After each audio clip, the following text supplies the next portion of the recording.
অস্বাস্থ্য ও নোংরা পরিবেশে খাবার তৈরির দায়ে চট্টগ্রামের লালদিঘি এলাকায় হোটেল সোনালীকে 1 লাখ টাকা জরিমানা করেছে ভোক্তা অধিকার। সকালে সংস্থাটির সহকারী পরিচালক আনিসুর রহমান এই অভিযানের নেতৃত্ব দেন। এতে দেখা যায় হোটেলের বাইরের পরিবেশ পরিচ্ছন্ন থাকলেও ভেতরে ময়লা আবর্জনার পাশে খাবার তৈরি করছে।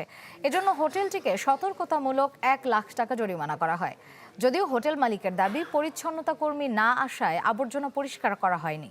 এরপরেই পার্শ্ববর্তী হোটেল কর্ণফুলী নামে আরেকটি প্রতিষ্ঠানে নোংরা ও অস্বাস্থ্যকর পরিবেশের জন্য 3,000 টাকা জরিমানা করে সংস্থাটি।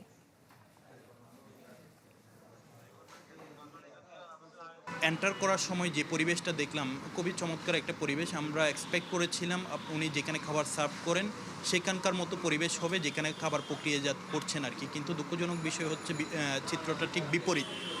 এইখানে আপনার যেখানে খাবার সার্ভ করে সেখানে খুবই চমৎকার পরিবেশ, কিন্তু আপনার যেখানে খাবার প্রসেস করছে আপনার ডাস্টবিনের পাশে খাবার প্রসেস করছে, আপনার সব খাবার হচ্ছে আপনার খোলা অবস্থায় আমরা পেয়েছি। আপনার মাছি আপনার ডাস্টবিন থেকে আপনার খোলা খাবারে বসছে।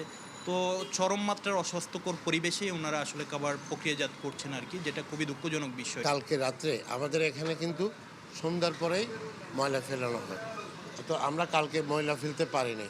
মূল কারণ হচ্ছে সুইপারটা আসেনি। তার ছাড়া আমার পার্সোনাল কথা তো বলতে হবে না, তো আমরা চেষ্টা করব সুন্দর করে আরও পরিবেশন করার জন্য।